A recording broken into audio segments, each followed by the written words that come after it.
There is a kind of woman the world does not expect to be dangerous. She is quiet. She is good. She does what is asked of her and asks for very little in return, and the people who love her most use words like gentle and sweet and sheltered.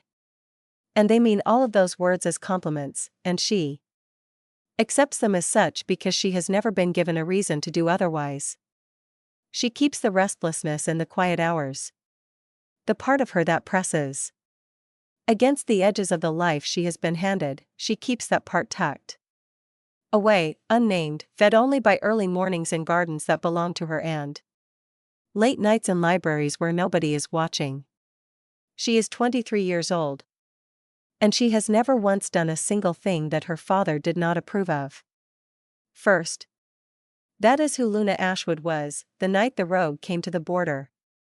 She was standing at her bedroom window watching the rain move through the tree line in slow gray curtains, not thinking about anything in particular, not expecting anything at all. When she felt it, the low vibration below the ribs that every wolf knows as the unmistakable signal of a stranger in the territory.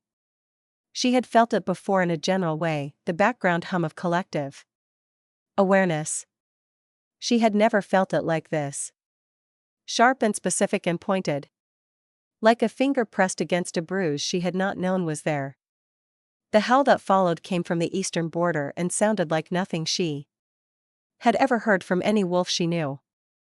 It did not carry the harmonics of pack communication, the call and response meaning braided between bonded wolves. It was alone in the way that very few things are truly alone, complete in itself, needing nothing outside of it, simply announcing its existence into the dark and the rain. She was at her door before she had consciously decided to move.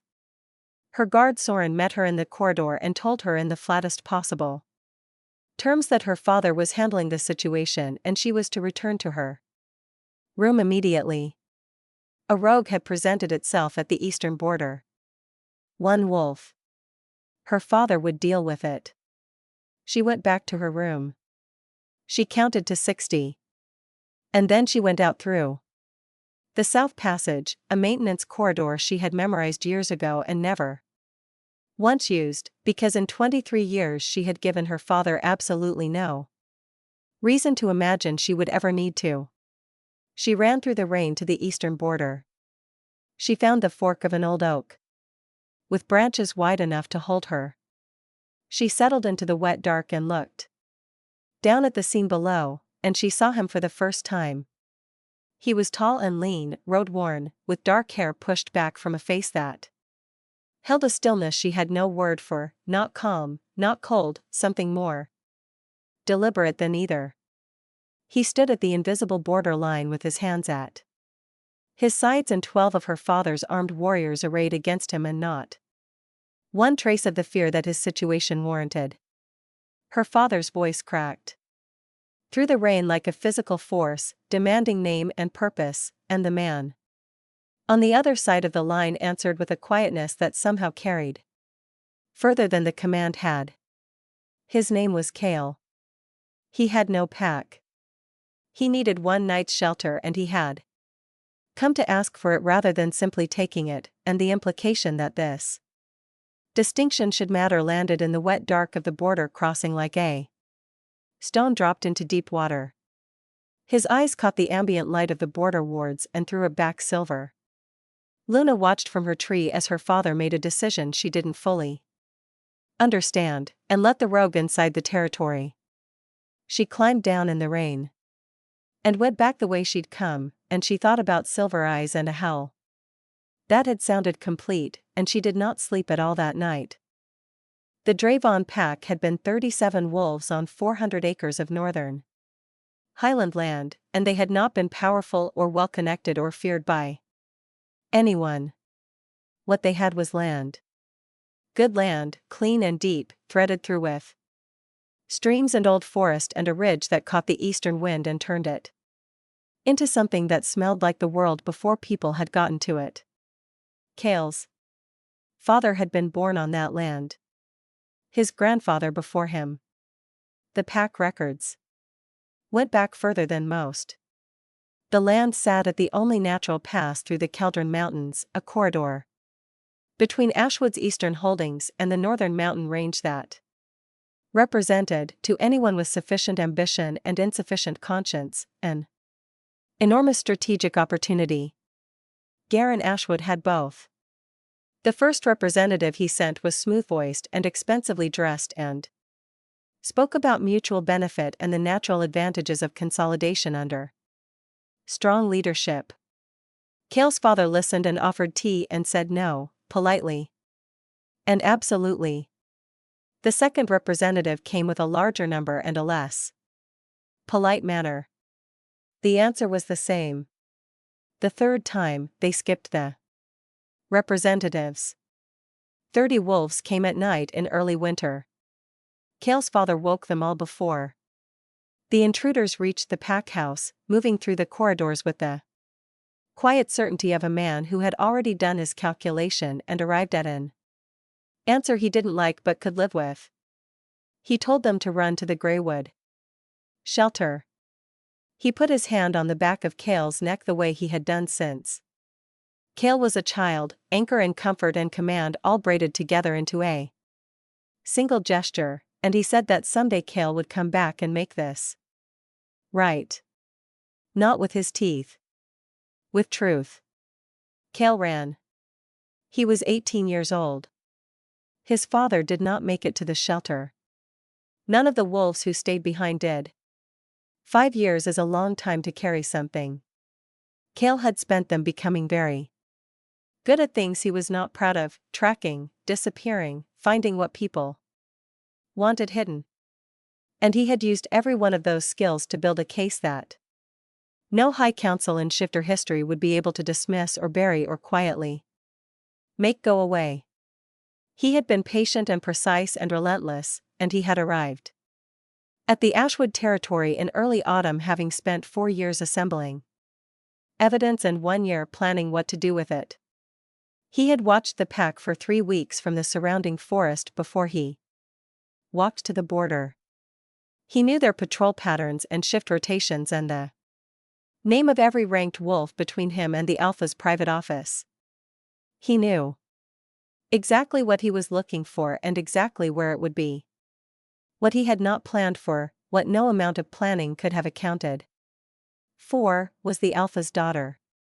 He had expected someone decorative, obedient in the way that is indistinguishable from emptiness, the kind of person who existed inside the space her father had built for her without ever pressing on the edges of it. He had expected a variable to manage, a complication to work around. During 3 weeks of careful observation, he had understood progressively and then all at once that she was nothing like what he had expected. She paid attention to everything around her with a quality of focus that was hungry and precise. She asked questions that got deflected and asked them again differently. She noticed where the pack's social structure failed the wolves at the bottom of it, and she did not look away from what she noticed. She moved through the territory she'd grown up in with the ease of someone who knew it completely, and through the social world of the pack with the particular carefulness of someone who understood that the edges were not for her, and who had not yet, quite, decided what to do about that. He told himself she was incidental. He told himself that for 3 weeks. Then she was in the tree above him in the rain with her dark eyes open and unafraid, and he looked up at her, and the telling stopped working. He stayed longer than 1 night. The Alpha offered an extension, motivated, Luna would later understand, by the political optics of the upcoming summit and the image of deliberate mercy her father had been carefully constructing for months. Kael accepted. He was given a room in the East Wing and a single condition that he agreed to and did not keep, and neither, in her own way, did she. The first morning she found him in the garden before sunrise, sitting on her mother's low stone wall near the lavender beds with his hands loose in his lap, looking at the tree line. He heard her coming before she was close, and when she spoke to him about the garden being hers and her right to be in it, he turned and looked at her in the early gray light with those silver eyes. And she felt the same thing she had felt in the tree, not fear, not quite recognition, but something adjacent to both that had no clean name she knew of. They talked about small things. The territory. The pack's history. A hawk that had nested in the east tower that the warriors complained about and her father refused to disturb. He almost smiled once, listening to the hawk story, and she noticed the almost and carried it with her for the rest of the day. The second morning she brought him a map of the territory. The real one, with the true boundary lines and the secondary trails and the den locations, the one she had always been told was only for ranked pack members. She told herself it was courtesy. She did not examine the telling too closely. The third day they found each other in the library and talked about pack history. And she asked him twice what he was actually looking for in the old records. Because the first answer he gave her was true but incomplete. And she was the kind of person who asked questions a second time when the first answer left something out. He said it was old habit. He said rogues learned things about places because information was the closest they got to safety. She thought about the specific loneliness of that, of needing to know everything about everywhere. You went because no one was obligated to protect you, and she thought about it for the rest of the afternoon.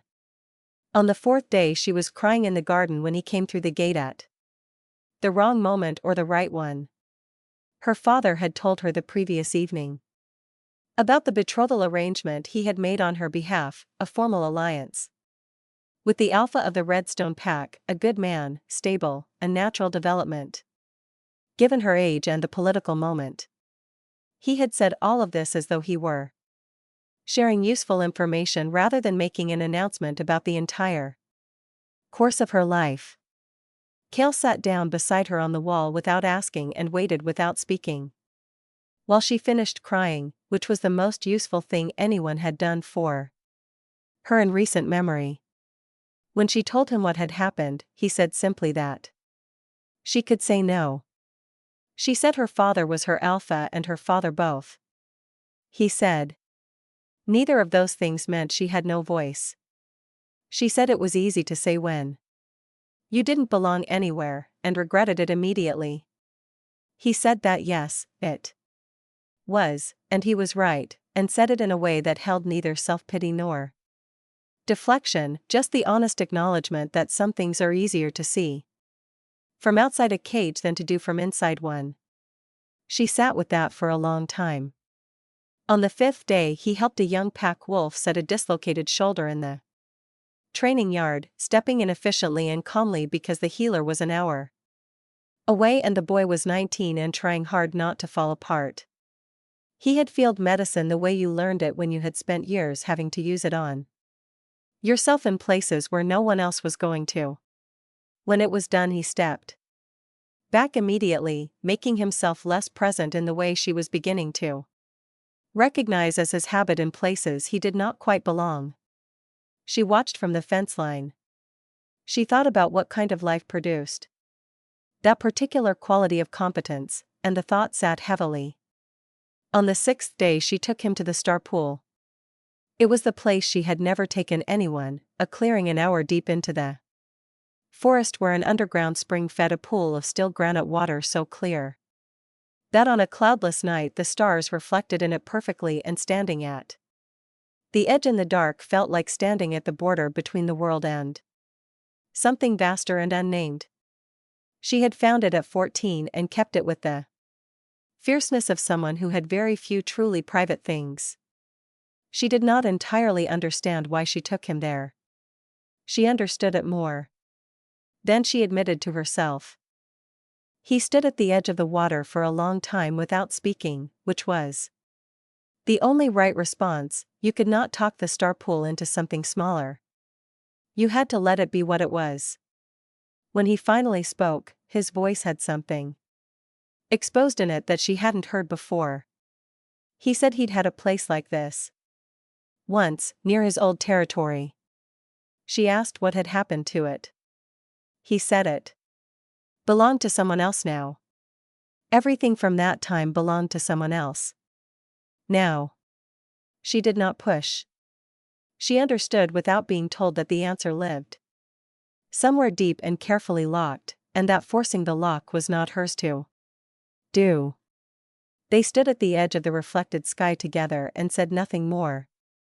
And in that silence something shifted between them that neither of them named, though both of them felt it arrive and settle. On the 7th night, past midnight in the library, he kissed her. She had been reading. He had been across the room.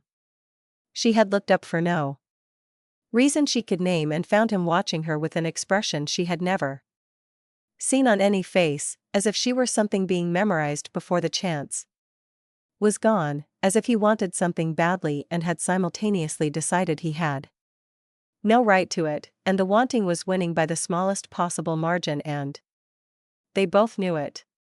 She said his name. Just his name. He crossed the room and kissed her with such carefulness that it undid her more completely than force ever could have, gentle and deliberate and entirely committed, like she was something that could be frightened, and he had decided entirely and without reservation to not frighten her no matter what it cost. It felt like the answer to a question that had been building since the rain and the tree and the silver eyes in the dark. When they broke apart, he pressed his forehead to hers and breathed, once, with the deliberateness of someone coming back from somewhere. He said he was sorry. She said not to be. He said her name. She said not to be again, more quietly, meaning it fully. He pulled back just far enough to look at her and said he had something he needed to tell her. She said tomorrow. Tell me tomorrow. She didn't entirely know why she said it. Maybe she already knew, somewhere below conscious thought, that tomorrow would change everything, and she wanted one more night in the world as it currently stood. He said tomorrow. He walked her to her door and stood in the corridor after she'd gone through, and when she looked back through the narrowing gap he was very still, with his hands in his pockets and something heavy on his face that she recognized as honesty preparing to be used. She closed the door and did not sleep. He found the documents the same night he kissed her. The Alpha's private office was where his entire plan had always been pointed. He had been patient, spending 7 days building a pattern of movement through the house that kept him reliably away from the restricted areas, creating a routine the guards could set their expectations against. On the 7th night he broke the pattern. The cabinet took him 4 minutes. Inside were the documents exactly as his intelligence had predicted, the original transfer demands sent to his father's pack, formal in language and devastating in intent. The correspondence of escalation. The refusal records. And at the bottom, in Garen Ashwood's own handwriting, sealed with his own mark, dated to the week before the raid, the authorization order. Names. Targets. His father's pack listed not as 37 living wolves on land they had held for generations, but as an obstacle to be removed from a strategically valuable corridor. His father's name was on it. Not as a signatory. As a target. He held the document in the dark for a long time. He photographed everything, replaced the originals exactly as he had found them, locked the cabinet, and left the office. He went to the library and looked at Luna Ashwood reading natural history by lamplight and felt the full simultaneous weight of everything he was carrying, the 5 years, the mission, the evidence, the 7 days, the moment in the star pool, and the particular, complicated, brand new weight of caring what this was going to do to someone who had done nothing wrong, settle over him all at once. He crossed the room. He kissed her. He meant every careful second of it. Later, going back through the east corridor, he heard voices. Ranked voices. Moving quickly, with the specific urgency of a meeting scheduled to be secret. He followed the sound to the war room. 3 alphas sat at the table with Garen Ashwood at the head. Between them, spread across the surface, were maps, not public territory maps but detailed. Tactical assessments, movement projections, acquisition timelines. Every independent pack in the northern corridor was on those maps with a notation beside it. Some said willing. Some said pending. Some said necessary, which in that context was a word with very specific and permanent meaning. The summit in 4 days was not a diplomatic gathering. Ashwood was finalizing a hostile expansion of the Northern Territories. Slow-moving, legal-facing in its structure, devastating in its effect. Every smaller pack, every vulnerable independent territory in the region was either already absorbed, in the process of being pressured, or marked for what he was calling necessary consolidation. The coalition he was assembling would make him the dominant power across the entire northern sector, with all the smaller packs folded into his governance whether they had agreed to it or not. Kael stood in the shadow of the corridor and understood that the wrong he had come to expose was not finished. It was ongoing. It was being finalized right now. In this house, on the other side of that door. He went back to his room and sat with everything until the sky began to lighten. Then he went to find her. He knocked on her door before sunrise, and she opened it immediately because she had been awake for hours and because the quality of the knock told her without any ambiguity that the night had turned into something that required her full attention. He stood in the center of her room and looked at her with the expression of a man who had passed the point where not doing something was still a choice. He told her he was going to tell her the truth, all of it, nothing softened. And that after he did, she could decide what happened next, and whatever she decided he would accept without argument. She said, "Tell me." He told her about the Drevon pack. About the land and what it meant and the particular vulnerability of something small and valuable and insufficiently powerful to protect itself. About the representatives her father had sent and his father's refusals and the night in early winter when 30 wolves came and his father sent him running. About 5 years of surviving in ways he was not proud of and building a case in ways he was. About the evidence in his coat. About the war room and the maps and the meeting that had happened 3 hours before dawn in her father's house. He told her all of it without softening any of it, and the telling took a long time, and she sat through every word with her hands still and her face doing things that cost her a great deal to keep contained. When he finished, she sat with the silence.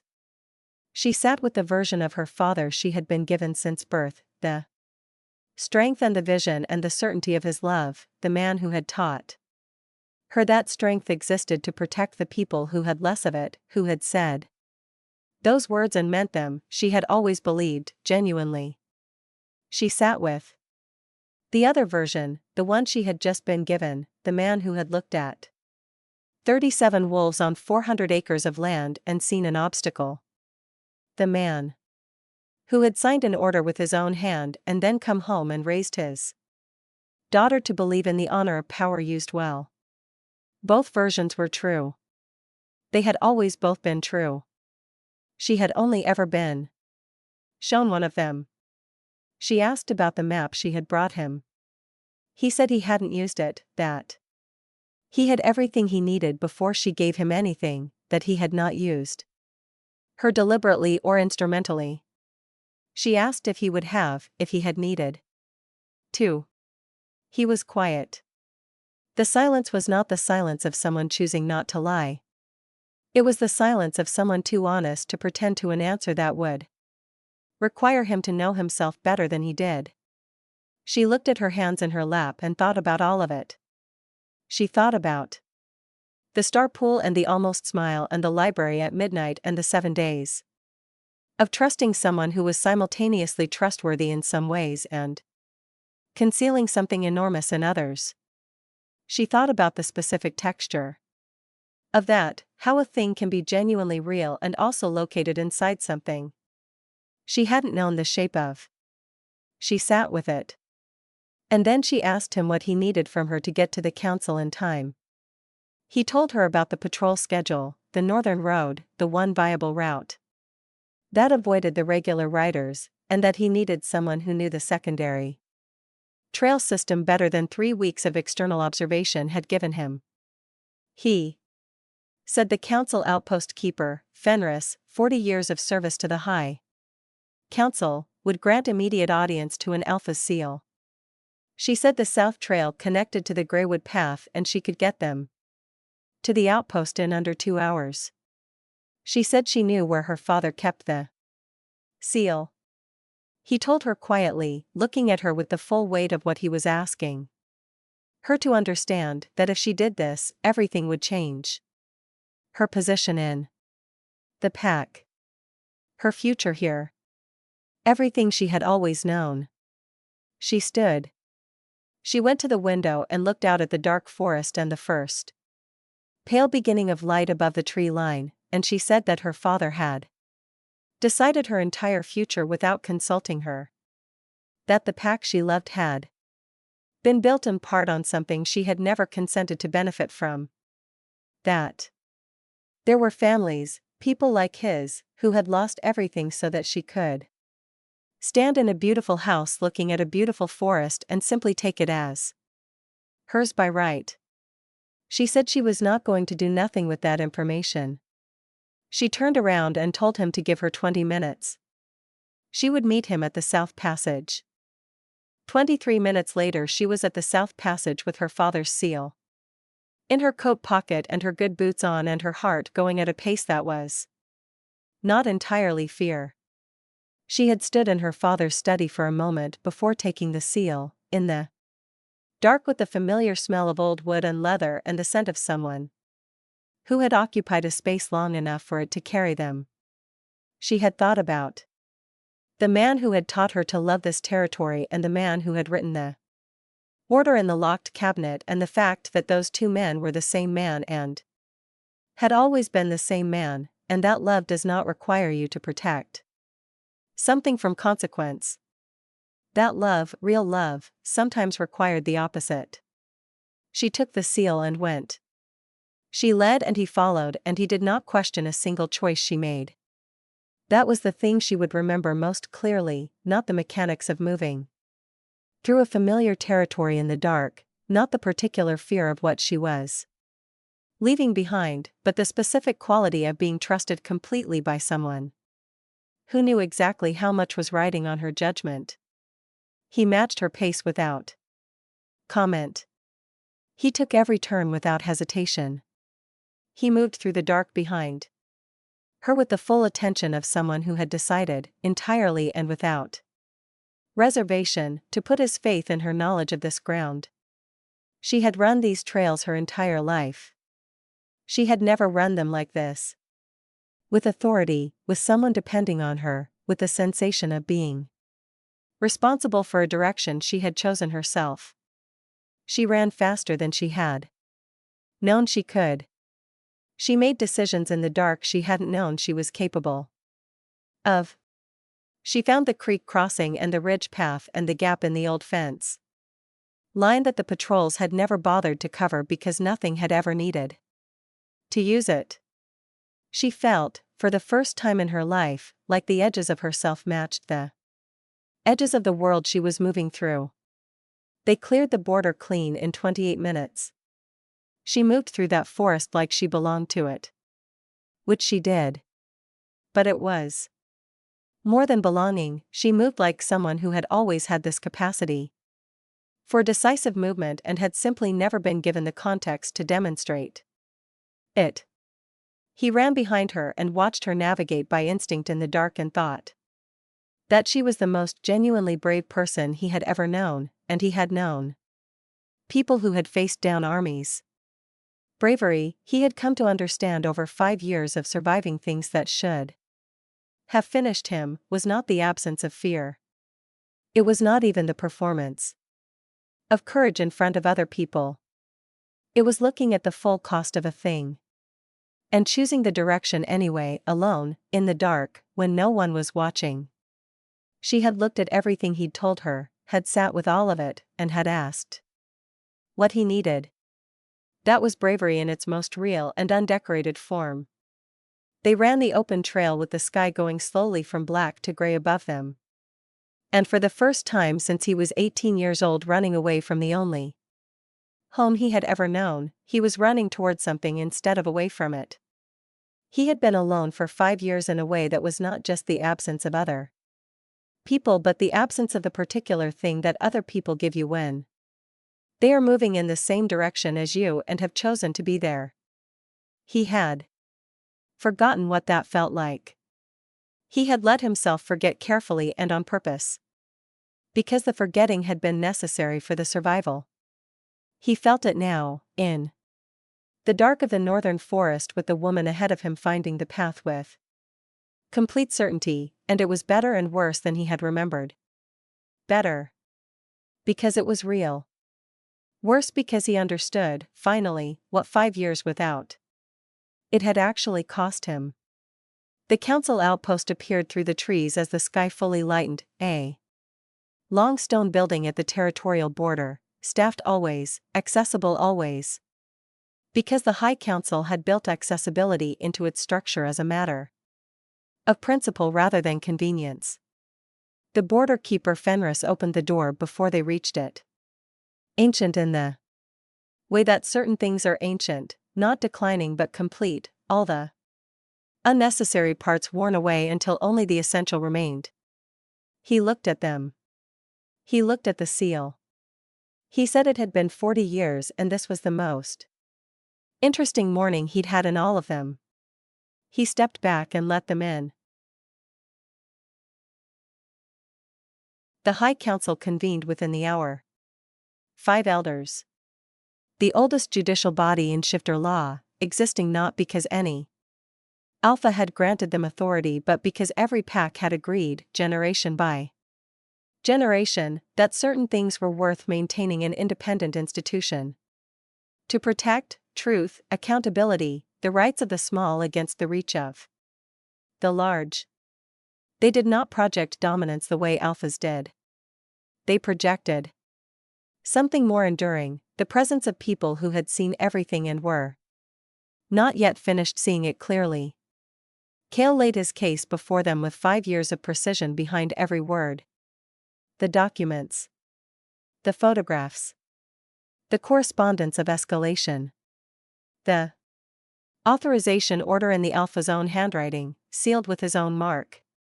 He was calm and complete and gave them nothing theatrical because he understood that drama was what truth looked like when truth alone was not sufficient, and his truth was more than sufficient.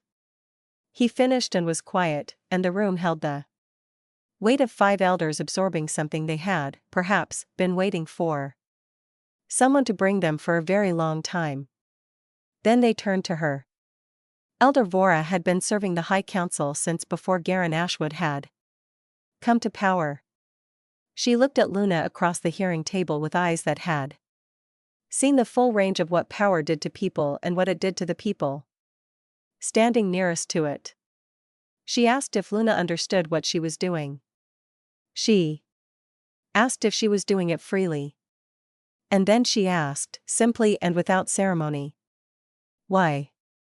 Luna thought for a moment before answering.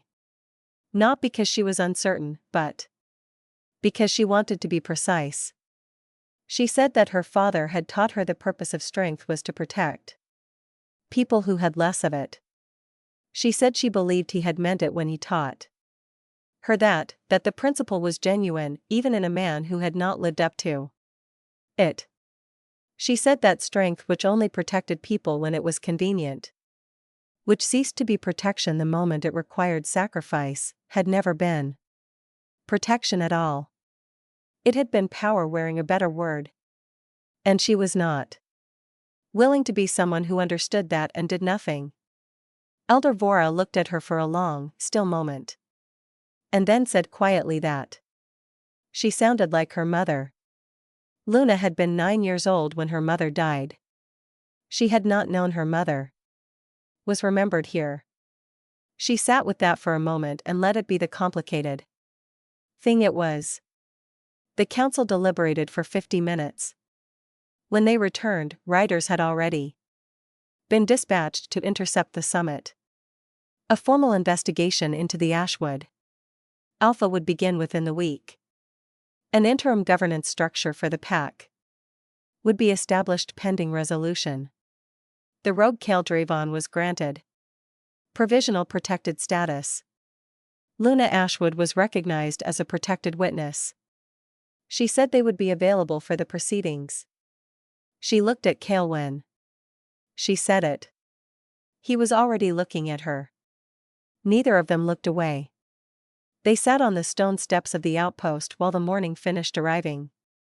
The sun was fully up, doing the thing it did in late autumn forests, slanting through the trees at the angle that turned everything at the edges gold, moving through the leaves in slow warm columns that made the whole world look like something lit from inside. It was a beautiful morning, indifferent to everything that had happened in it, complete on its own terms. He sat in it and thought about what had just been done. The evidence was lodged. The summit was intercepted. 5 years of building had arrived at their intended destination. His father's memory would have what it was owed. The smaller packs in the northern corridor, the ones his father had, in a way, died protecting. They would have the chance to remain themselves. All of that was true and all of it mattered. He sat with all of it. He also sat with the fact that the woman beside him had just walked away from her entire life. Not impulsively, not without understanding what she was doing. She had done it with full knowledge, in the clear light of everything she'd been told.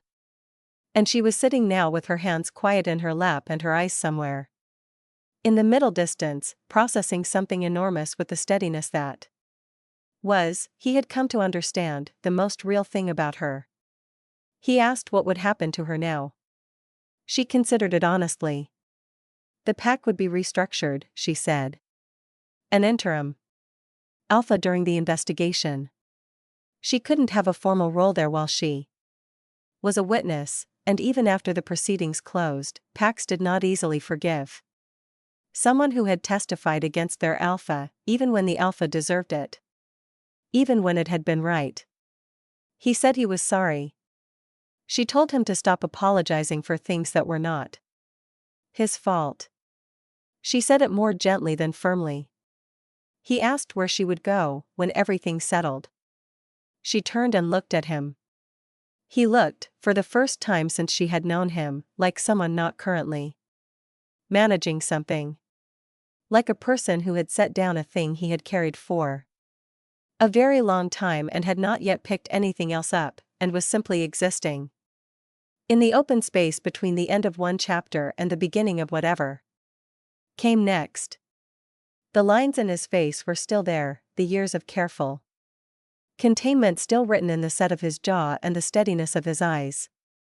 But underneath all of that there was something quieter now. Something that might, given time and the right conditions, become ease. She asked him where he was going. He said honestly that he didn't know.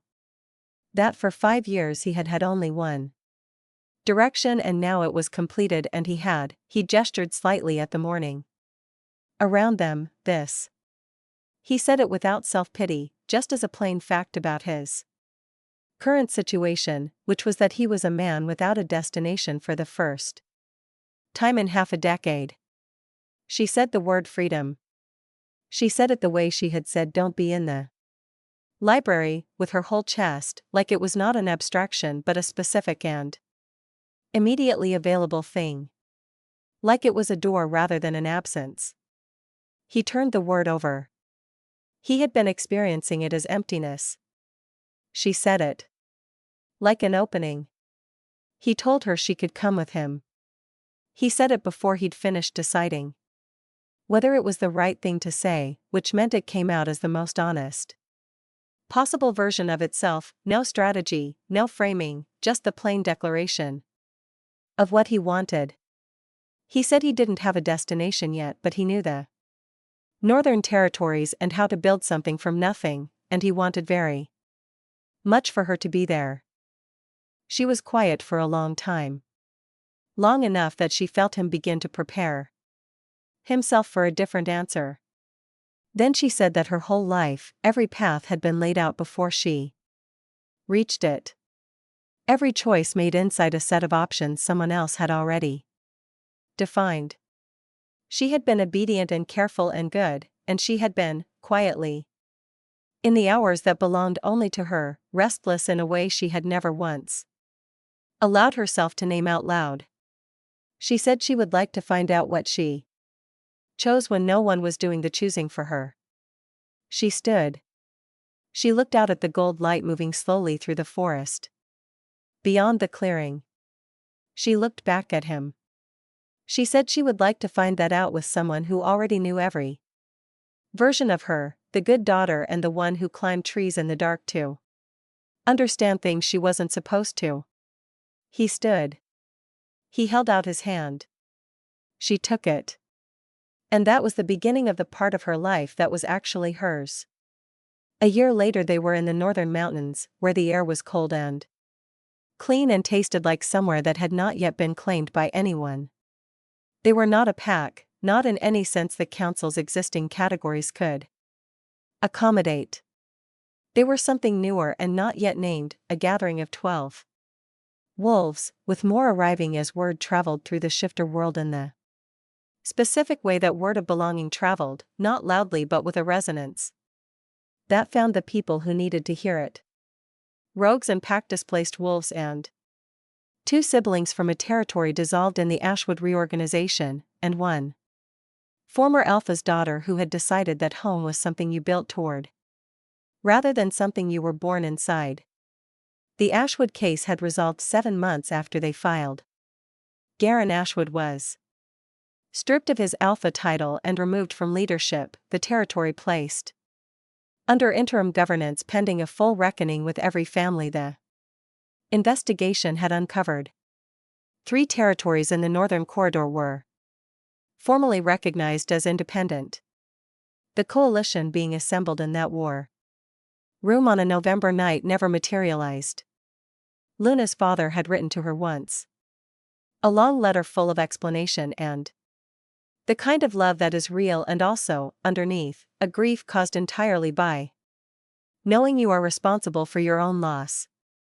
He had not apologized for what had been done to the Drevon pack. He had explained it, which was not the same thing. She had read the letter several times. She had not written back yet. She understood that forgiveness, when it came, would be hers to give at the time of her own choosing. That choosing when to extend it was, perhaps, the first decision in her life that was entirely and from beginning to end her own. She was in no particular hurry. She taught the younger wolves in the gathering how to read territory maps, the real kind, the ones built by walking the actual ground and noting what was truly there rather than inheriting someone else's version of it. She was specific and demanding and generous with her time, and she told them in various ways in each lesson that knowing your ground was knowing your options, and that knowing your options was knowing what freedom actually consisted of in practice, one real choice at a time. She said it with the authority of someone who had learned it from the inside out. Which was the only way anything was worth knowing. Kael still woke early. He still went quiet sometimes in the way that told her he was somewhere else. Some winter night 5 years gone, some piece of grief that had not yet finished its work. She had learned not to pull him back. She had learned that the most useful thing was to be physically nearby when he went to that place, doing something real and ordinary, so that when he returned the world he came back to was warm and solid and present. He was learning that loss changed shape over time. That carrying something was Not the same as being crushed by it. That a person could move forward without leaving the past behind, could honor what they had lost without organizing their entire life around the losing. He was learning this slowly, in the way that the things most worth learning always go slowly, because they have to be built from the actual material of lived days rather than arrived at by thinking. She was patient. She was there. He had come to Ashwood territory to end something, and he had ended it, and he would make that same choice again every time. The evidence had been real. The wrong had been real. The 5 years of building toward that single night had been real, and they had mattered, and they had produced what they were meant to produce. He did not regret any of it. What he had not expected was that the ending would also be a beginning. That in the middle of the most precisely planned chapter of his life he would look up at a woman in a tree in the rain and find something he had not planned for, had not made room for, had genuinely not believed was available to him anymore. He had found a woman who looked at things she wasn't supposed to look at and asked the same question twice until she got a real answer and took him to the place that mattered most to her because she was trying to give him something genuine. He had found a truth that was worth more than revenge. He had found, after 5 years of being what the world called a rogue, that what he had actually been was simply not yet found. He had found a life that looked nothing like the one he had planned, and everything like something he had not known he was still allowed to want. He had been feared and solitary and built so carefully around his grief that the grief had become a kind of structure, a thing he lived inside, and she had not dismantled it. She had simply been close enough, long enough, consistently enough, that he had eventually taken it apart himself. That was the only way it could have happened. That was the only way it was real. She had been sheltered and careful and quietly, persistently restless, and she had not been rescued from any of it. She had looked at everything she was and everything she had been given and everything she had not been told, and she had made a choice. Informed and deliberate, with both eyes open and both feet on the ground, she had chosen. She chose it still. Every morning in the northern mountains, with the cold air coming through the window and the sound of 12 wolves beginning their day below, and the particular quality of quiet that lived between two people who had decided, with full knowledge of the cost, to be home to each other. Every morning she would choose it again.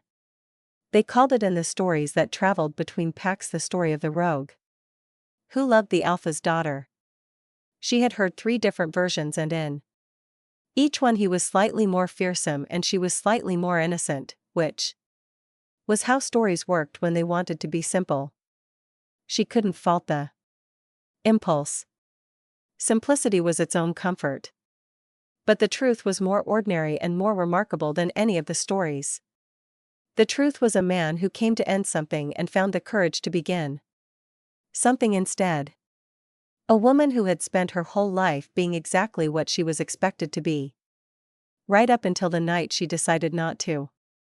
A border in the rain. Silver eyes in the dark. A map brought out of simple kindness, and a star pool given out of trust, and a truth told fully, received fully, and answered with both hands. The truth was that they had found each other at the exact right moment, which is to say the moment when both of them were finally, honestly ready to be found. And they had built something together from the open ground. And it had been enough. It had been everything.